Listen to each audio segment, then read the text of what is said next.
let's raise the hype because the competition is now continuing. All right, we have 4 amazing runners. Asher 1611, Cheesenator HS, both earned themselves a bye in round 1. They have fought tooth and nail and gotten here. Tyrannex has pulled off many upsets. He was the 11th initial seed and has fought his way into these grand finals and dethroned quite a few people along the way. Gregory Puff, Tarnin, and Wappy 103, of course, no slouch, definitely has done amazing work and actually emerged from the semifinals in first place. Just absolutely amazing to all these guys. Yep, so a couple of our runners, Asher and Tyrannex, have decided to cut into the castle, picked up their canoe to get started. Level 1 White Magic was Life 2 and Cure 3, so there's our safety valves already in place, so runners are feeling good. And of course, if they needed gold, they could go and loot Dwarf Castle for 6k, and Matoya's got a Zeus Gauntlet in her retirement fund, which will come in handy because Sweet Magic doesn't exist with this party. Yeah, so Zeus will cast Lit 2 for those who have never seen Final Fantasy before. And if you've never seen it, welcome. This is awesome.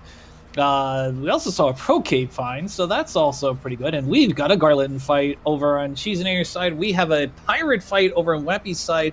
Cheesenator is going to go straight away to level 4. Wappy's going to go straight away to level 7. Well, gee, yeah. Why are we all of a sudden getting to level 7 here? These flags are cooked up to go super fast. We have EXP cranked all the way to the maximum, 500%, plus 500 per enemy that you kill, and an extra 20% per key item. So EXP is going to be readily handed to our runners. This is a test of execution, and these runners can execute, let me tell you. Yeah. We have a buyable bottle in Provoca located as well. Yep. So the cube was the other reward for killing Garland and saving Princess Sarah, while Bicky the pirate felt very vanilla today and decided to give up the ship. Exits at level 2 for our runners, which is going to help if they're going to do some dungeon diving for experience points, which seems very likely. Sarda gave us the power gauntlet on Asher's screen, as Asher's over in Crescent Lake, hawking that opal armor because it's useless and is going to trade it in for a black shirt, and also find spyable ribbons in Crescent Lake. So Crescent Lake has the real business end of the business there for sure. Very low price too. Oh, yep. Yeah, exactly. And looks like Cheesenator is going to now wipe out some pirates. They're all going to go down the deep ravine. Oh, sorry, that's a different Final Fantasy. Anyway, we're going to see Asher head on over, and let's see what the sage is going to give out. That's the crown. Ooh. Well, why is that a very important item? Crown is a real big pickup in Chaos Rush. As mentioned, 20% EXP and gold for every key item that you acquire. So the crown is going to lead to the Mystic Key. All the fetch quests in this flag set are vanilla. So getting the crown means that we can fight Astos to get the crystal, and then turn that in for the herb, and then turn that in for the Mystic Key. So not only is it 20% for the crown itself, but it's an extra 60% EXP and gold along the way. And it opens up an incentive location inside Castle Corneria, which could hold, say, the Mazmune or the tail, although in this party we're not so excited about the tail. That's it. No fade yet for you, Alistair Brapp. We have found black shirts for sale in Crescent, and Matoya's retirement fund included a Zeus Gauntlet because she's a powerful magician. So we are feeling pretty good so far about the options here. It's going to be a really fast grind. There's one other really important thing that the key opens up potentially, though, and that's 2 possible grind spots in Northwest Castle and 1 in Temple of Fiends. Normally in the vanilla game we find mummies and, gas and gargoyles, but what could we potentially find in those spots today? We can find most anything. Sorry, go ahead and tell us about it, Game Boy.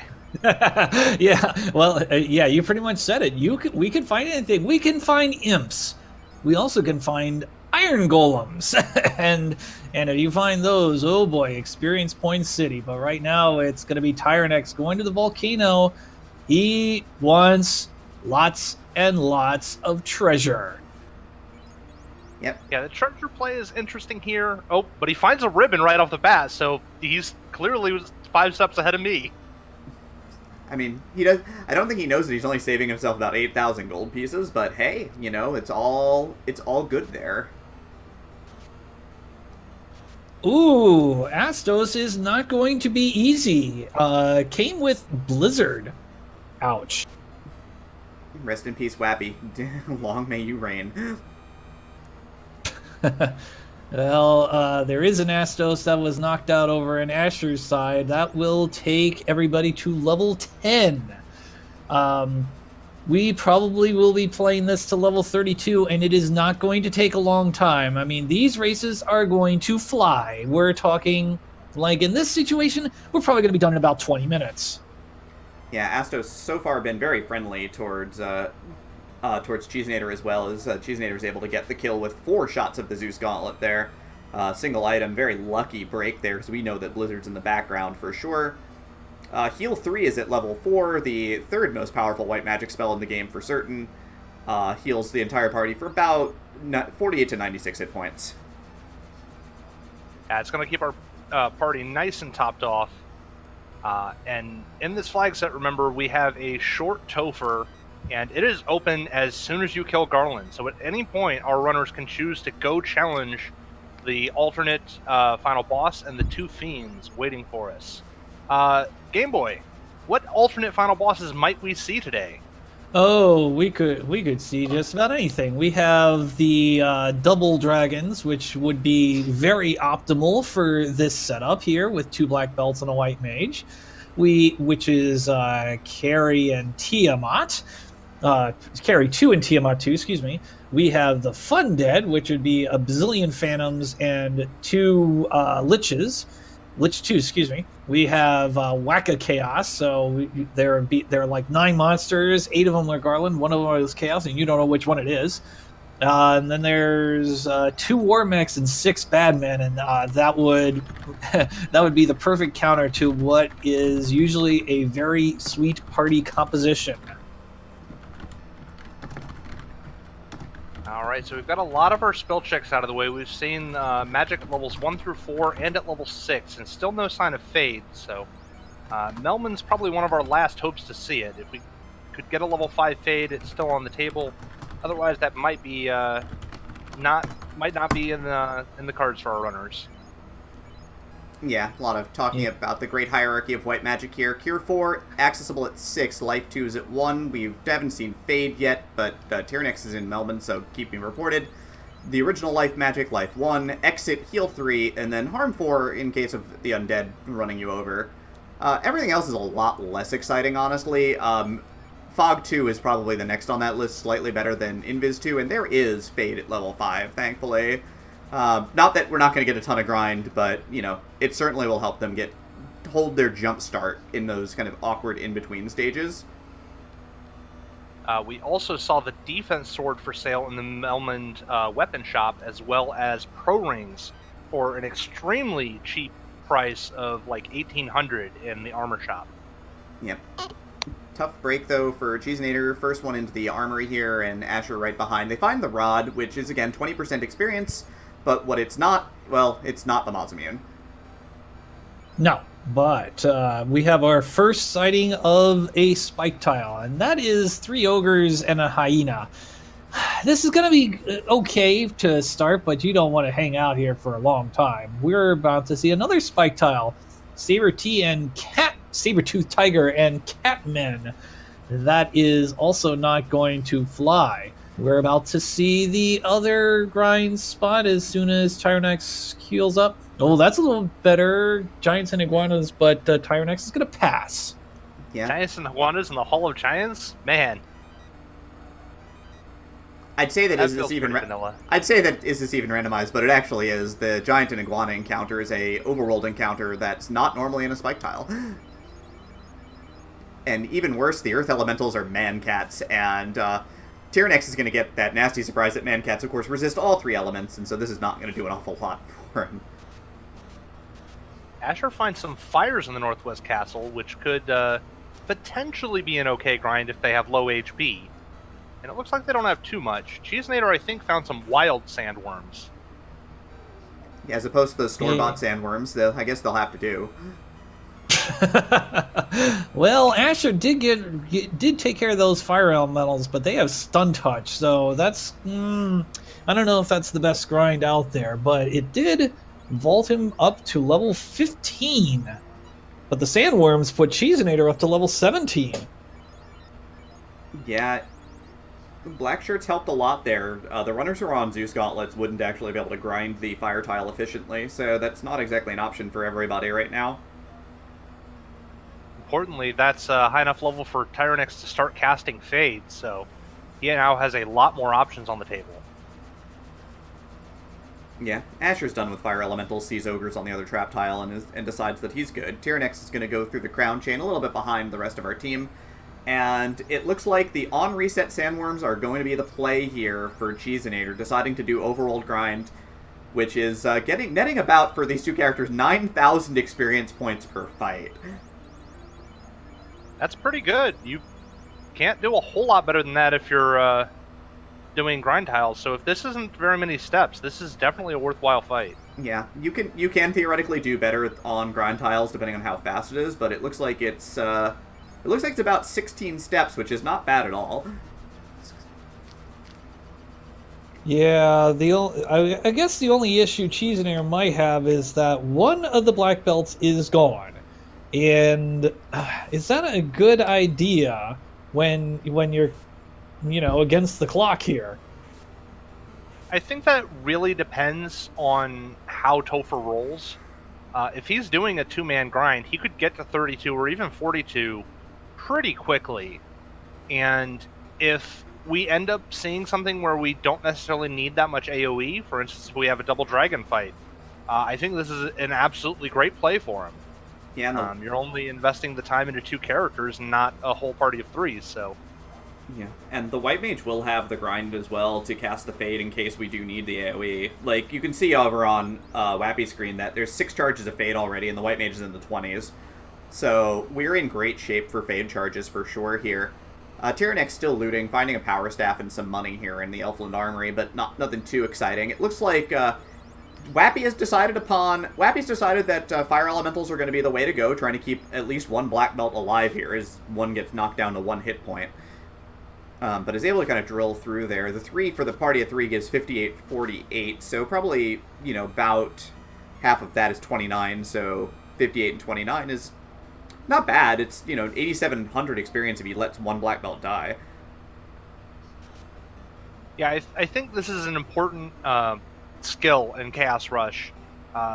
Wappy taking these fire elementals, that doesn't really seem like a quote-unquote optimal grind. It's not one of those prime tiles that you're looking for. But in Chaos Rush, you can end up losing a lot of time if you just try and dig and dig and dig for those right tiles. I think it's very important to know when to take the opportunity ahead of you and not try and dig too much. Yeah, Asher finds Hydras in the Undead Party Pack on Upper Volcano and decides that that's not where the party's at. So instead is looking to buy some ribbons here while, not getting any grind at the moment. Party's around level 25. Looks like, wouldn't be surprised to see Cheesenator bailing out on this grind in just a moment because I think his party's about to start hitting 32 in a minute. Yeah, getting close here, and Wappy's knocking out some fires. Now, the only problem Wappy's has is that there were 2 fights where only the White Mage survived, so a little bit. So, quite frankly, I think that's a time loss because you need to level up those black belts, probably to 32 if you want to win this. Yeah, I mean, the big thing is, though, having the Fade on the White Mage is helpful for just being able to stay here and grind more, which is very important. So being able to sort of stick it out and, grind without having to go and have houses or go back to a town is really, really important, too. Well, we're going to see real soon which strategy winds up to be the winning strategy, and whoever wins this is going to have the advantage coming into race number 4. So, looks like Cheesenator has hit level 32 on his primary black belt and his White Mage. And that seems to be enough to push him to go start shopping, getting ready for that Topher dive. Yeah, probably a pair of ribbons in his future at this point in time. If he found bracelets, he'll probably stop and grab either gold or opal bracelets, depending on what he's found. And probably in the realm of level 32, you know, we're going to take a shot at it. Say that's about that. I got a power gauntlet, and I've got a 32 black belt. Let's make the magic happen. Well, if it doesn't happen... Oh, I'm sorry. If it doesn't happen, though, the advantage then will go to Wappy because he will have 3 characters, at least at level 32. So you're going to have very sustainable white mage. Yeah. Tyrannix got off to a bit of a slow start, but is now also grinding elemental fires here with Zeus gauntlets and black shirts, as Asher does the same here. They're both going with full 3 parties here instead of the doubles. Looks like Asher is about to crack level 24 on the group, and Tyrannix is lagging a little bit behind in the upper teens. Jesus has made his way up to Gaia, and he has found opal bracelets and white shirts for sale. Yeah, that was an excellent risk, and it's going to really pay off here. Yeah, cheap white shirts, the opal bracelets. He's got ribbons. Do you think he's going in? You think he's done? Yeah, I think so. So for those who have never seen Final Fantasy before, opals is the second highest armor in the game, if I'm not mistaken, only to the opal armor, which you can't get right now because there are no knights in the game. So it gives you 32 defense at the penalty of only 1 evasion. Yeah, well, opal bracelets are a great equipment item. The amount of absorb for the small evasion penalty is huge. Yeah. Although it's yep, here we go. Yep. Eventually, as soon as these darn pats get out of the way, not gonna bother checking the boxes. Oh, that's a great start, Lich. This is just a speed bump. This will go pretty quickly. Yeah.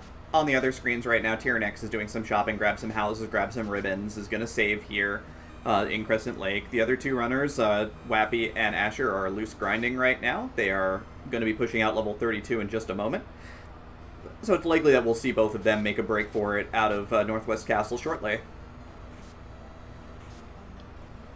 Yeah, looks like that's level 32 for Wappy. He's on his way. Tiamat 2 behind Lich. Much more difficult.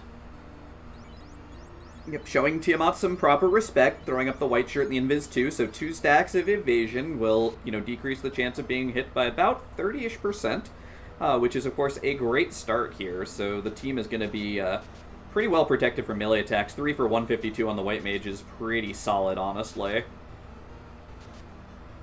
And the one big disadvantage that this party has is we don't have fast and we don't have temper. We did find a power gauntlet, but it's always nice when you can use a secondary character to buff your primary melee while you're throwing out those punches. And that's a swirl from Tiamat. 150 damage on average to our contestant, to Cheesinator here. We see Wappy running into Kraken to start, and he's like, yeah, no, we'll try a Lich instead. Tiamat definitely ate her Wheaties, as, at least she's got a lot of hit points. She's not really crushing this party. Swirl, while non-elemental, is not quite as scary as the, the ultimate nuke or the penultimate nuclear abilities.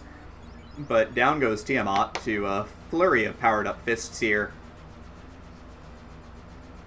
Yeah, now we are going to find out what monster awaits, and I believe Cheesinator has plenty of fades to use for this final fight.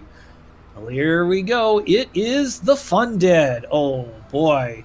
You can throw down Harm 4s, you can throw down fades, you can throw down whatever you want, but Cheesinator is going to start with an Invis 2, wants to reduce the hit point chance, that hit chance, excuse me. Yeah, Phantoms can swing quite hard. Like, you look at that 212 on the top black belt. That black belt is wearing armor. That black belt does have an opal bracelet. So, it's not like we have a non-respectable amount of armor here. Just Phantoms can crush a party. Yeah, it's also important to note that 212 damage was not a critical hit. So that could have easily been 400 plus. The 357 on the white mage was a critical strike, though, so they do have enough of a critical rate to be potentially dangerous, or at least could potentially randomly just pick somebody off, which would be a very bad outcome. Meanwhile, Wappy's coming in very aggressive, immediately starts the fight with a fade. And one Phantom goes down. 2 Phantoms go down. Ooh, boy. This is going to come down to the wire. What a way to start off this night. Yeah, This is the difference between Wappy's strategy and Cheesenator's strategy. He has 2 black belts that are able to just punch out those Phantoms instantly. Yeah. Takes down this fight very quickly. Wow, that's a lot of aggression right there. 2009, bringing it home. Wappy takes the win in this first run tonight. Yeah, that was a great come from behind victory right there. I wasn't quite sure if Wappy was going to get that, but definitely did there. And I think Cheesenator is going to be right there. And this is going to be great. And as a matter of fact, there it is right there. 20 minutes, 39 seconds as Asher begins the dive. Yeah, Cheesenator might end up looking back at this one and, realize that, maybe having both black belts would have been helpful, but, very defensive fight because one character is basically a blank compared to having 2 32 black belt seconds swing away. That was real tight, though. Yeah, I very much like the strategy that Wappy employed against the Funded pack in particular. You really have to go aggressive on them and try and take them down as quickly as possible. And the runners all know the different possibilities that we can encounter. And I think in this kind of situation, I would have done what he did and kept the whole party alive and ground to 32 with both of them. Yeah, and so Tyrannex is about to hit his 32, so he's probably well done grinding here. He's going to need to hit up an inn, and then call it a day, but it looks like going to burn these heal 3 charges and then pop a house in front of Fiends. Asher is rolling up right now, so we'll see some more Fun Dead today. Hooray, Fun Dead! Should I rename them the Fun Police? I mean, you could. They're not the biggest fun police out there, though. Honestly, they're not double Warmech. Very true. Fair enough. Also, they're not Red Dragons, so I mean that's also a thing. All right. I tell you what, though, Asher's in trouble with one black belt down and down to 3 monsters. Might get there, might not. Let's see. Yeah, 1 black belt getting crushed is not exactly the end of the world here. You're going to use the punches on the Phantoms, knowing that the Phantoms are probably the bigger threat right now.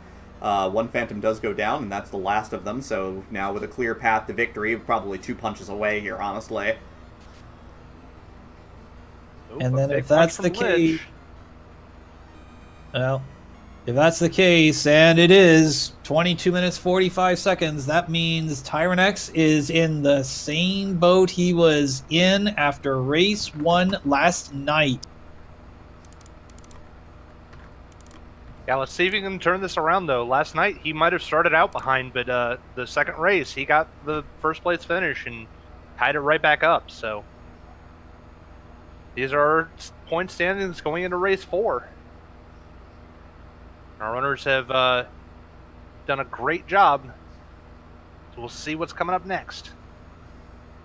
All right, so is anybody going to call reverse order, just like we did in race 2? Who wants to call? That would be the dream right there. It would be going in reverse order, just going 3 backwards and then having 1 race for it all. Black shirt's being fired off first by Tyrannex. Not exactly optimal. The undead all resist cold damage, so this is not going to really do a ton of damage. The Fade... It's some decent rolls on Fade, though. Yeah, the 296 on that one is actually going to be really good. Oh, Phantoms are Sleep Touchers, too, which also would remove evasion, so that could have been really dangerous with the buffing. Oh boy, this isn't looking good here. Down to 1 black belt, and that is it. Gone, and Tyrannex is forfeited.